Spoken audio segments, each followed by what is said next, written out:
Dear students, आज हम discuss करेंगे अबाउट द न्यूक्लियर फिशन।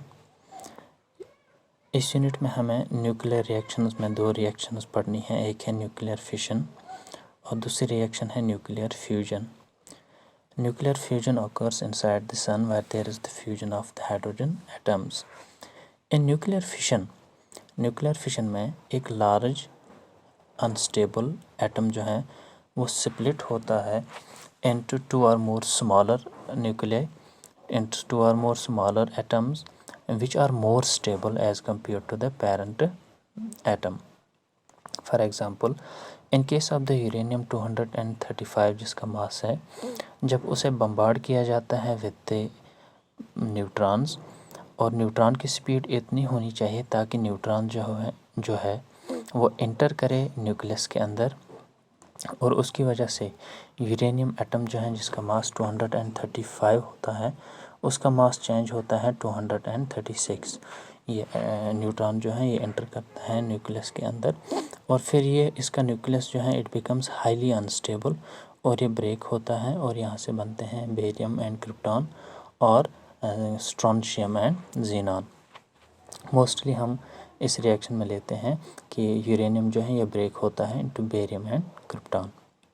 और साथ ही इस रिएक्शन में जब ये ब्रेक होता है इसमें 3 न्यूट्रॉन्स जो है व्हेन यूरेनियम एटम 235 जब एक न्यूट्रॉन इसके न्यूक्लियस के अंदर चला जाता है, इसका मास बनता है 236, वो अनस्टेबल होता है, वो ब्रेक होता है into barium and krypton plus 3 more neutrons are released during this process, और वो 3 न्यूट्रॉन्स और 3 यूरेनियम एटम्स को स्प्लिट कर सकते हैं। इस तरह से एक चेन रिएक्शन बन जाती है। यहाँ पर आप देख सकते हैं जब एक न्यूट्रॉन जिसकी स्पीड इतनी होगी,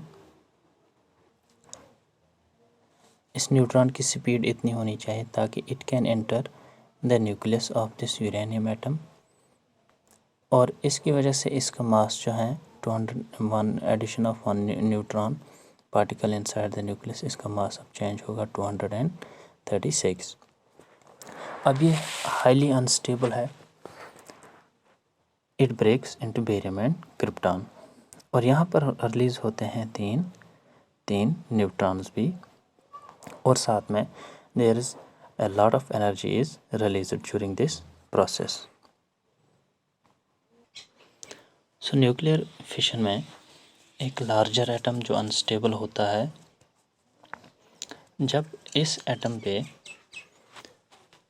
एक न्यूट्रॉन जो है बम्बार्ड किया जाता है और वो न्यूट्रॉन जो है वो इस एटम के न्यूक्लियस के अंदर चला जाता है, in case of the uranium इसका मास चेंज होता है और ये हाईली अनस्टेबल हो जाता है। एज ए रिज़ल्ट ये न्यूक्लियस जो है ये ब्रेक होता है into smaller fragments barium and krypton, और साथ ही रिलीज़ होते हैं 3 न्यूट्रॉन्स और एनर्जी।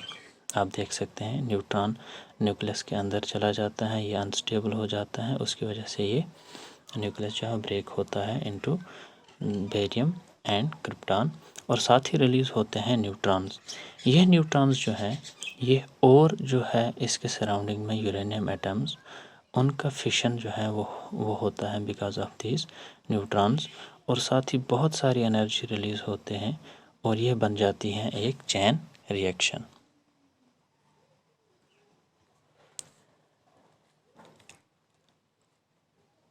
सो न्यूक्लियर फिशन में न्यूट्रॉन जो है टारगेट न्यूक्लियस के अंदर चला जाता है, वो ब्रेक होता है इनटू स्मॉलर स्टेबल एटम्स, और साथ ही रिलीज़ होते हैं और न्यूट्रॉन्स, जिनकी वजह से फिर चेन रिएक्शन होती है, यानी कि और यूरेनियम एटम्स जो हैं उनका फिशन होता है।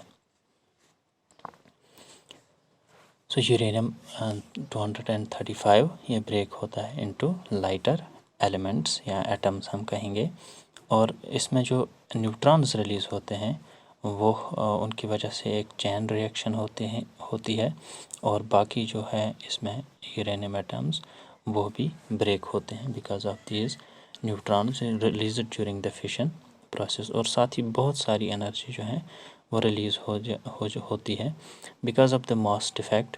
According to the Einstein's equation E equal to mc², जो यहाँ पर मास जो है पर जो है 1 एटॉमिक मास यूनिट, उससे तकरीबन 200 मेगा इलेक्ट्रॉन वोल्ट्स जो है एनर्जी रिलीज़ होती है।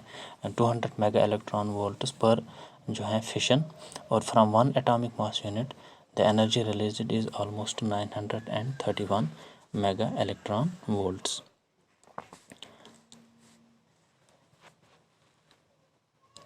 So we can simply write an equation like this. A 1 neutron जो है plus we will write uranium 235 इसका मास है।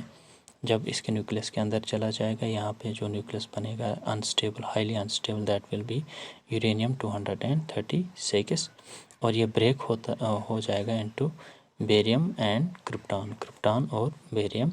साथ ही रिलीज़ होगी एनर्जी +3 न्यूट्रॉन्स। क्रिप्टॉन का एटॉमिक मास है 92 और बेरियम का है 141। So in nuclear fission there is a subdivision of a heavy atomic nucleus such that of uranium, plutonium or thorium into two fragments of roughly equal mass. The process is accompanied by the release of large amount of energy. Fission process में कुछ चीज़ें ज़रूरी हैं। पहले ये कि जो neutron है जो बम्बार्ड किया जाता है, उसकी एनर्जी जो है वो इतनी होनी चाहिए so that it can enter the nucleus of the uranium atom. Second, जो न्यूक्लियर जो मटेरियल हैं which will undergo the fission, वो मटेरियल जो है वो एब्जॉर्ब नहीं, वो न्यूट्रॉन जो है वो इसके अंदर एब्जॉर्ब नहीं होता है, बल्कि उसकी वजह से जब इसके अंदर न्यूक्लियस के अंदर न्यूट्रॉन चला जाता है, ये न्यूक्लियस जो है ये इट बिकम्स हाईली अनस्टेबल और ये ब्रेक होता है। वन मोर थिंग कि जो फिशन प्रोसेस है it occurs at very high temperature and pressure, और जो फिशनेबल मटेरियल है दैट इज़ अनस्टेबल, वो जो यूरेनियम है इट इज़ रेडियो एक्टिव। और साथ ही जब फिशन प्रोसेस होती है वहाँ पर जो एडिशनल न्यूट्रॉन्स रिलीज़ होते हैं उनकी वजह से फिर होती हैं एक चेन रिएक्शन। द न्यूट्रॉन्स जो इंड्यूस करते हैं fission in near by nucleus of fissionable material and release more neutrons that can repeat the sequence causing A chain reaction in which a large number of nuclei undergo fission and an enormous amount of energy is released because of this mass defect.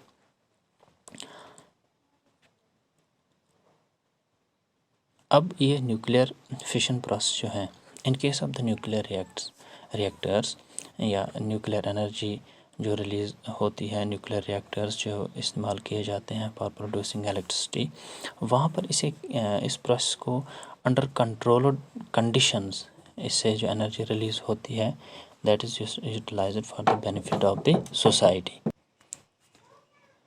So nuclear power plants जो है वहाँ पर nuclear fission process uranium को इस्तेमाल किया जाता है to generate energy, और वो एनर्जी यूज़ होती हैं for the benefit of the society. In case of the atomic bombs, वहाँ पर जो रिएक्शन होती है दैट्स अनकंट्रोल्ड न्यूक्लियर फिशन, और उसकी वजह से जो है डिस्ट्रक्शन ही होती है। वहाँ पर जो एनर्जी रिलीज़ होती है in case of the atom bombs that's uncontrolled nuclear chain reaction, और उसकी वजह से डिस्ट्रक्शन होती है। So we can say nuclear fission in simple words is the break down of an unstable nucleus into smaller atoms which are stable, and during this breakdown of the unstable atom, जब इसे bombard किया जाता है with the neutrons, there is release of lot of energy, क्योंकि यहाँ पर जो uranium आपका है 235 + 1 न्यूट्रॉन, और बेरियम और क्रिप्टॉन का मास जब आप ऐड करेंगे you will see there is mass difference, और इस मास डिफरेंस को हम इन सिंपल वर्ड्स में कह सकते हैं मास डिफेक्ट। और यह एनर्जी जो है ये मास कहाँ गया, ये चेंज होता है इनटू एनर्जी, और a lot of energy is released, और ये एनर्जी जो रिलीज़ होती है ये होती है इन द फॉर्म ऑफ जो फिशन फ्रैगमेंट्स बनते हैं इसमें, उनकी काइनेटिक एनर्जी में हीट एनर्जी रिलीज़ होती है, साउंड एनर्जी रिलीज़ होती हैं और साथ ही लाइट एनर्जी रिलीज़ होती हैं ड्यूरिंग द फिशन प्रोसेस।